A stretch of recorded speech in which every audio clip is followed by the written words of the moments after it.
di Kabupaten Badung, Provinsi Bali. Saya bertugas di SMA Negeri 1 Kuta Utara dan mengajarkan mata pelajaran kimia. Pada video ini saya akan menampilkan aksi nyata pada modul 2.2 atau proses pembelajaran yang saya lakukan dengan mengintegrasikan pembelajaran berdiferensiasi dan pembelajaran sosial emosional pada kelas 11 program MIPA. Selamat menyaksikan.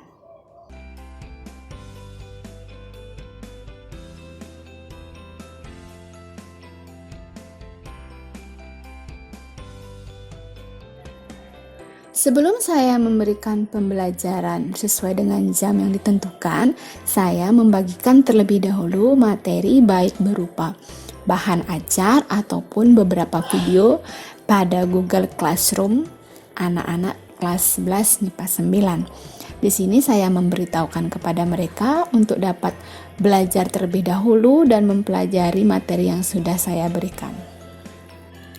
Nah, selanjutnya ketika jam pelajaran saya akan dimulai, saya mengingatkan kembali anak-anak pada WhatsApp group, menyapa mereka, memberi salam, dan mengajak mereka untuk bergabung nanti pada jam pelajaran kimia di forum diskusi pada Google Classroom.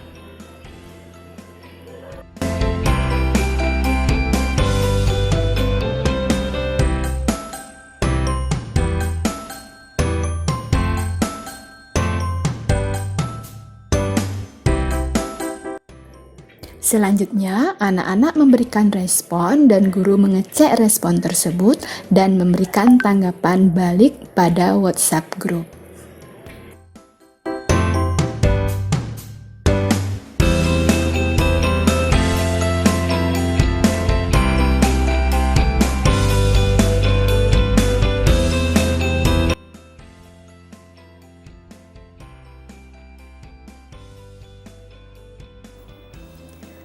Kegiatan selanjutnya adalah saya masuk ke Google Classroom dan menulis pada forum. Di sana saya mengucapkan salam, menyapa anak-anak, kemudian mengingatkan kembali kepada mereka untuk bergabung pada forum Google Classroom. Sebelum memulai kegiatan, saya mengajak mereka untuk berdoa sesuai dengan kepercayaan masing-masing dari rumah masing-masing. Nah, di sini juga saya mengingatkan mereka untuk mengisi absen pada Google Classroom yang telah saya siapkan. Selain mengingatkan mereka untuk berdoa, saya juga menuliskan apa tujuan pembelajaran yang akan kita diskusikan hari ini.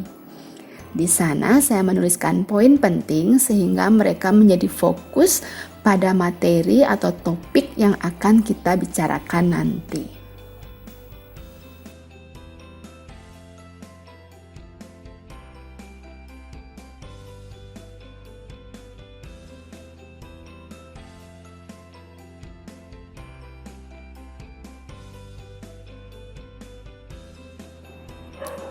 Selanjutnya, saya melakukan pengecekan absensi pada kolom yang sudah tersedia. Sambil mengecek, saya melihat berapa yang sudah melakukan absensi dan kembali mengingatkan kepada murid yang belum melakukan absensi untuk segera melakukan absen.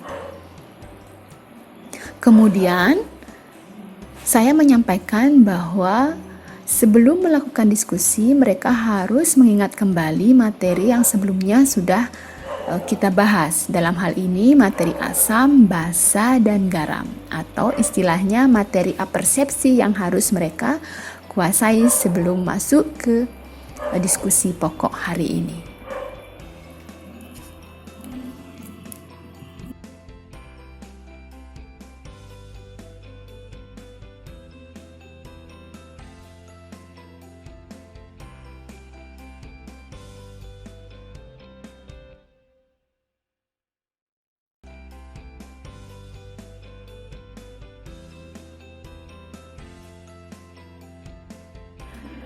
Baik, langkah selanjutnya adalah mulai melaksanakan diskusi kelas.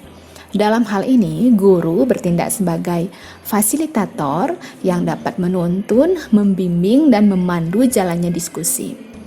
Sebelumnya, guru telah menyiapkan berbagai jenis materi, ada yang berupa bahan ajar atau tulisan, ada juga berupa video atau contoh-contoh latihan soal yang bervariasi. Nah, hal ini bisa dipandang sebagai suatu diferensiasi dalam hal konten atau jenis materi yang diberikan kepada siswa. Dengan demikian, siswa bisa lebih leluasa memilih materi sesuai dengan gaya belajar atau apa yang mereka sukai. Dalam diskusi ini, guru memberikan penuntun berupa pertanyaan-pertanyaan pemandu, sehingga murid akan lebih terfokus dalam berdiskusi. Hal yang didiskusikan adalah apa itu pengertian larutan penyangga, penyusunnya apa saja, kemudian jenis-jenisnya apa. Selain itu, hal yang didiskusikan terkait dengan apa saja peranan larutan penyangga ini baik di dalam tubuh kita ataupun dalam kehidupan sehari-hari. Murid dengan bebas bisa berargumentasi dan mengemukakan pendapat mereka sehingga ada saling interaksi antara teman-teman mereka. Jika ada hal yang kurang tepat, guru akan memberikan tuntunan dan mengarahkan mereka sehingga menjadi hal yang lebih baik lagi.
Setelah sampai pada sesi akhir diskusi, saya mengumumkan kembali kepada murid bahwa mereka akan membuat suatu tugas terkait dengan topik larutan penyangga.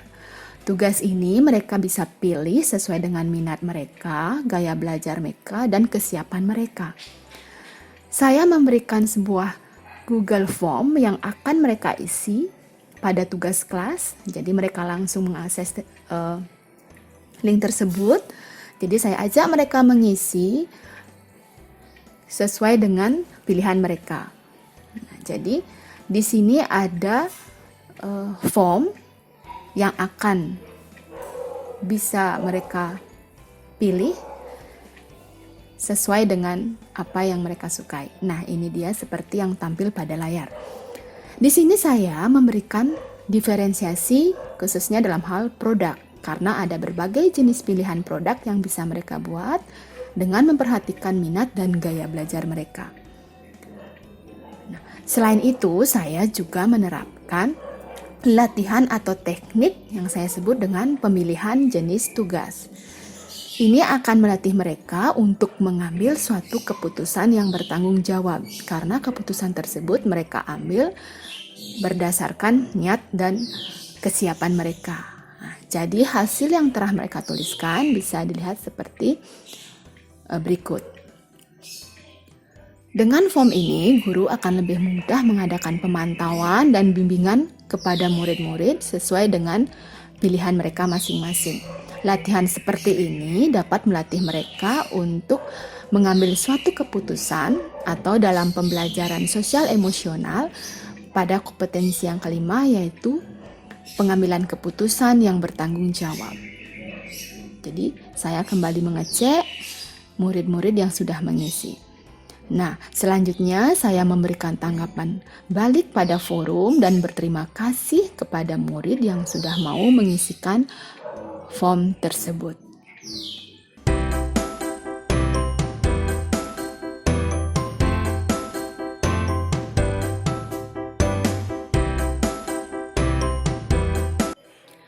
Nah, selanjutnya pada akhir kegiatan saya mengadakan kegiatan refleksi.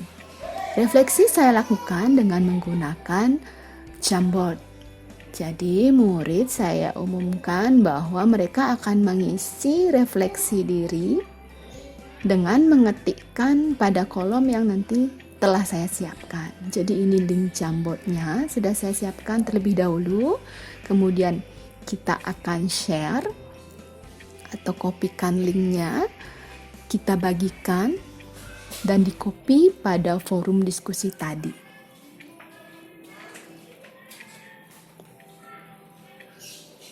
Nah, setelah saya kopikan linknya, saya umumkan kembali kepada murid bahwa mereka diharapkan segera mengisi link tersebut dalam waktu kurang lebih 15-20 menit sesuai dengan petunjuk atau pertanyaan pada Jamboard. Ada 2 pertanyaan yang saya siapkan. Yang pertama, bagaimana perasaan mereka setelah mengikuti diskusi hari ini? Kemudian yang kedua, apa yang akan mereka lakukan untuk mempersiapkan diri pada pembelajaran kimia pertemuan selanjutnya? Hal ini adalah salah satu teknik yang saya gunakan untuk melatih mereka dalam mengenali emosinya atau dalam hal ini disebut dengan kesadaran diri. Jadi, apa yang mereka tuliskan itu menggambarkan perasaan atau emosi mereka saat ini.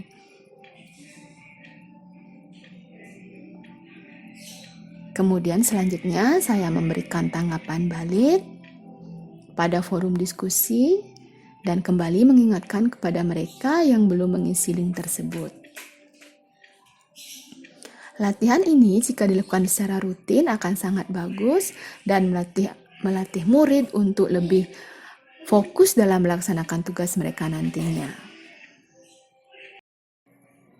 Pada akhir kegiatan pembelajaran, saya mengajak murid untuk membuat simpulan dari hasil diskusi kita pada hari ini. Saya juga memberikan penguatan kembali pada WhatsApp group tentang apa-apa saja yang harus mereka lakukan, kemudian apa saja yang akan mereka persiapkan untuk pembelajaran kimia selanjutnya.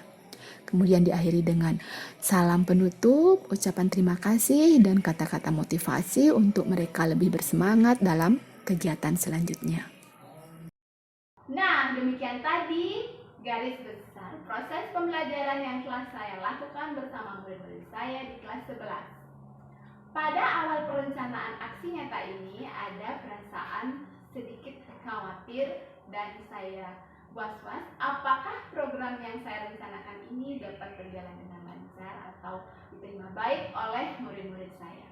Atau sudah dilakukan proses pembelajaran, perasaan saya menjadi lega dan sangat senang karena apa yang saya rencanakan bisa berjalan dengan baik dan lancar serta anak-anak juga sangat antusias untuk mengikuti pembelajaran saya.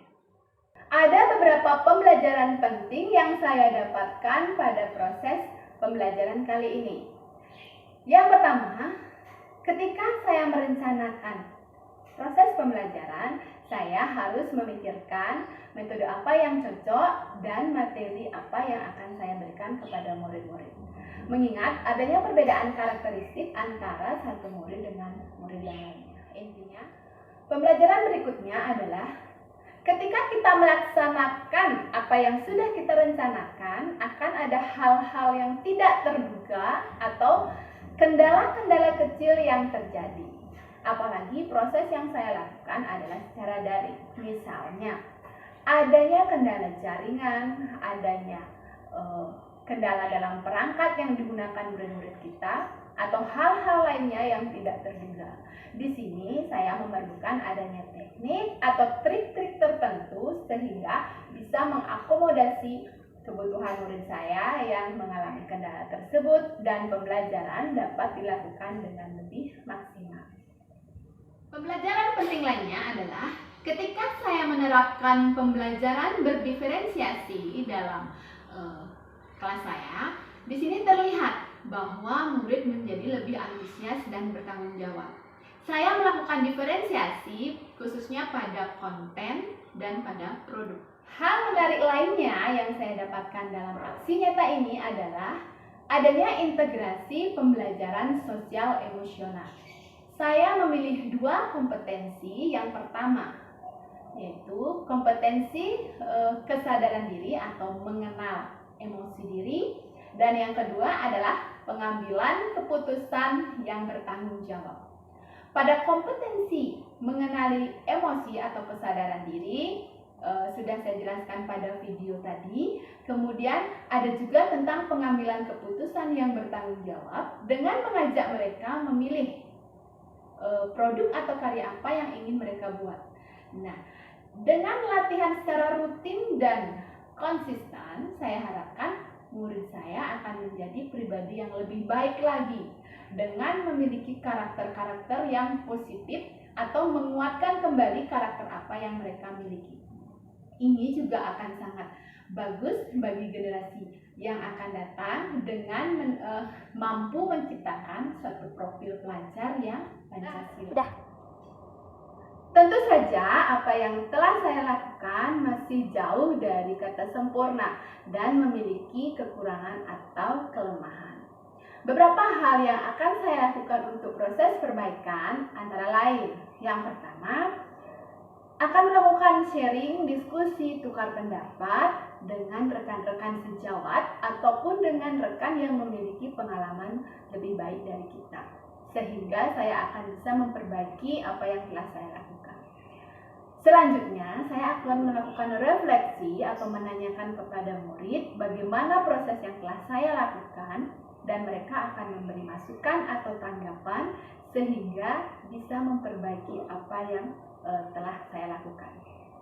Selanjutnya, saya akan melakukan atau menggali lebih jauh tentang variasi teknik-teknik pembelajaran yang sesuai dengan pembelajaran daring ataupun dapat mengadopsi dan mengintegrasikan pembelajaran berdiferensiasi dan pembelajaran sosial emosional dengan lebih baik lagi.